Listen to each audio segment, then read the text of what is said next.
Ainda na pauta econômica, a Câmara aprovou hoje a medida provisória das subvenções, que modifica as regras sobre créditos fiscais para a implantação e expansão de investimentos econômicos. Essa MP faz parte de uma série de medidas apresentadas, talvez seja a principal, pelo governo para o ajuste fiscal. Nós preparamos, com a ajuda da Arco Advice, do Cristiano, essa arte, essa tela com o pacote econômico, a agenda econômica do ministro Fernando Haddad, da equipe econômica, e quanto prevê a expectativa de arrecadação nos próximos 3 anos. Reoneração dos combustíveis, tributação dos fundos fechados, tributação das offshores, juros sobre capital próprio, voto de qualidade no CARF, apostas esportivas e os créditos fiscais. E ali, não vou ler um por um para não confundi-los, mas está ali a agenda fiscal, mas eu já jogo para o autor ali do levantamento. Cristiano, o que entregou disso, o que não entregou? O que foi desidratado? Como que o Haddad termina o ano em termos de entregas legislativas, já que era uma agenda que dependia primordialmente do Congresso? Bom, cara, eu acho que ele entregou tudo aquilo que ele se propôs, muito provavelmente na próxima semana o Senado conclui essa votação dessa medida provisória, provavelmente na terça-feira, Além disso, tem a reforma tributária que foi aprovada, mas para mim a grande batalha também que ele venceu foi a manutenção do déficit zero no próximo ano. Quer dizer, houve uma tentativa de se mudar isso e ele não permitiu.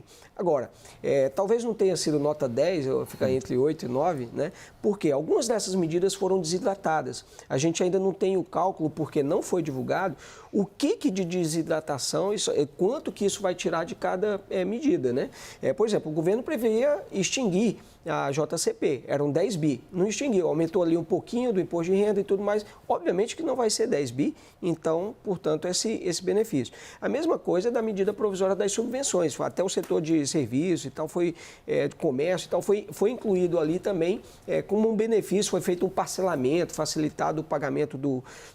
Então, isso a gente ainda não tem essa conta. E para piorar um pouquinho essa conta aí do Haddad, caiu o veto à desoneração, são 20 bi, Muito provavelmente o governo promete judicializar isso, porque ele alega que na reforma tributária, na reforma da Previdência que foi aprovada, isso não é constitucional, então a gente vai ver uma batalha jurídica. E aí, essa batalha jurídica, como é que fica a relação com o Congresso? Porque o Congresso aprovou esse projeto, o governo vetou, derrubou o veto com uma votação muito expressiva, qual vai ser a resposta do Congresso em relação a isso, Então, eu acho que o Haddad fez, mas teve esses problemas e muito provavelmente vai exigir dele no próximo ano algumas outras medidas compensatórias para voltar um pouco à arrecadação inicialmente prevista. Então, um pitaco sobre isso, eu acho essa conta da Fazenda de uma ingenuidade comovente. Porque veja o seguinte, a maior rubrica é voto de qualidade do CARF, 54,7 bilhões. Só lembrando, o que é o voto de qualidade? Empatou, o fisco decide, evidentemente, em favor da Receita Federal, quase sempre. O que acontece nisso? Desde que se criou o voto de qualidade, isso foi há muitos anos, quando o contribuinte perde com base nele, o contribuinte faz o quê? Judicializa. Não é porque houve uma decisão definitiva, uma decisão final do CARF, que para o contribuinte a matéria está resolvida. O contribuinte vai ao judiciário, sobretudo se ele perder com base no empate, que é disso que se trata o voto de qualidade. Ou seja, metade do tribunal confia nele. Não judicializar?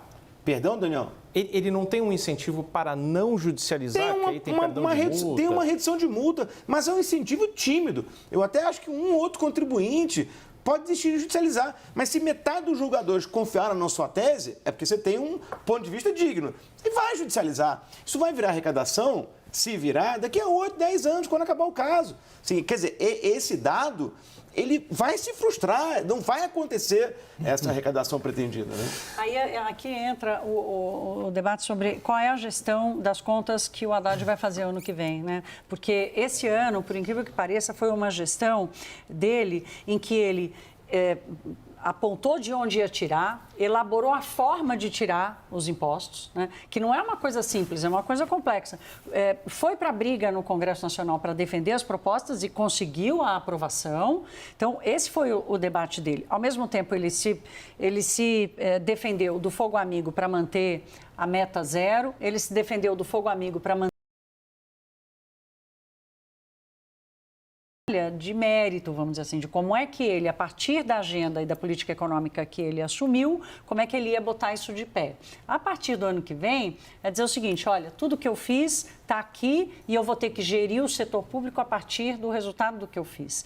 E aí é que eu acho que o bicho vai pegar, por causa dessas frustrações, por causa das frustrações em função do próprio, de como o projeto acabou no final, mas dessa gestão, a presunção de que o outro lado vai responder como quer o ministro Haddad, pode ter sido além da conta. Daniel pediu a palavra. Eu não diminuo em 1 centímetro a importância da gente olhar com muita atenção as contas públicas de 2024.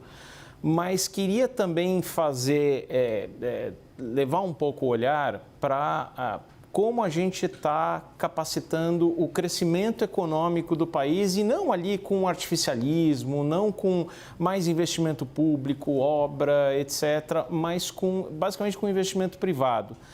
E aí eu olho para 2 coisas. O empresário não gosta nem de insegurança jurídica, para o passado principalmente, e nem para incertezas econômicas relativas ao futuro.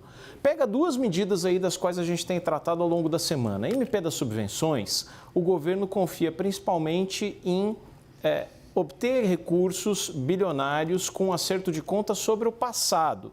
Não quero entrar no mérito quem tem razão, se é um empresário que teve subsídio, incentivo fiscal no passado, se gozou indevidamente desses benefícios ou se está certo o governo, não se trata disso. O empresário que teve esses benefícios no passado jogou com as regras da época. Você pode até argumentar que as regras não eram justas, mas se você está revisando essas regras para trás, você dá um sinal ruim para investimentos futuros. O outro ponto é a desoneração da folha de pagamento. Está certa, não está certa? É outra discussão muito legítima, tem bons argumentos para os 2 lados. Só que essa desoneração, o histórico é de ela terminar e ser prorrogada aos 48 minutos do segundo tempo. Em 2021, ela foi prorrogada até o fim de 2023, agora, 31 de dezembro, no dia 31 de dezembro. Então, isso joga para o empresariado uma incerteza muito grande sobre o custo que ele vai ter no ano seguinte. Nós estamos em meados de dezembro, a gente não sabe se a desoneração da folha vai valer ou não para 2024 para esses 17 setores. Não importa se está certo ou se está errado, mas a gente não sabe se o governo vai judicializar. Se você é empresário, como é que você vai programar os seus custos para 2024? Para mim é isso. Daniel, eu só tenho uma grande dúvida, assim, se o Haddad vai continuar insistindo no ajuste pela arrecadação. A gente tem pouquíssimo tempo, mas dá para a gente rodar... Ele não tem outra opção. Ele não tem outra opção. Não, tem uma opção de uma reforma administrativa, de alguma... bom, mas aí Sim, a opção existe, mas não a opção na convicção do governo Lula, que o tema está interditado, né? O ajuste fiscal é todo pelo lado da Receita. E o que acontece com essa medida que a gente viu aqui é que vamos falar aos contribuintes, né? Lembra o Milor Fernandes, me arrancam tudo que eu tenho e me chamam de contribuinte, né? Porque nós estamos aqui pegando pesado. Quer dizer, isso aqui não está bom para o futuro dos contribuintes. É muito tributo novo e disse bem o Daniel, muita novidade em cima do passado, em cima de situações jurídicas já consolidadas. Né? Sim. Cristiano, você vê alguma possibilidade de um ajuste pela... Existe um problema, Caio, porque o primeiro semestre do ano que vem é dominado pelo debate da regulamentação da reforma tributária e a gente tem ano eleitoral também. Então, fazer reforma administrativa em ano eleitoral, acho que não é nada popular e eu acho difícil isso andar no próximo ano. Eu troco de nome.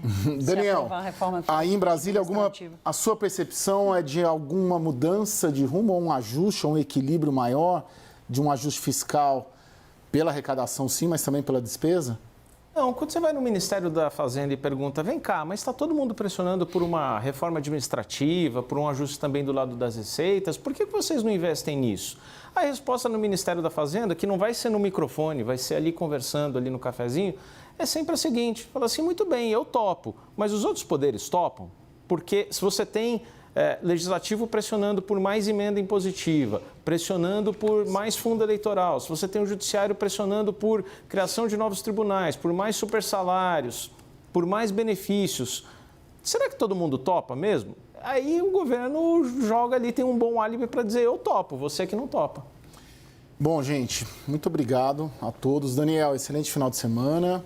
Aos convidados, Cristiano Noronha cientista político da Eco Advice, minha amiga Thaís Herédia, e o Dr. Bichara, Luiz Gustavo Bichara.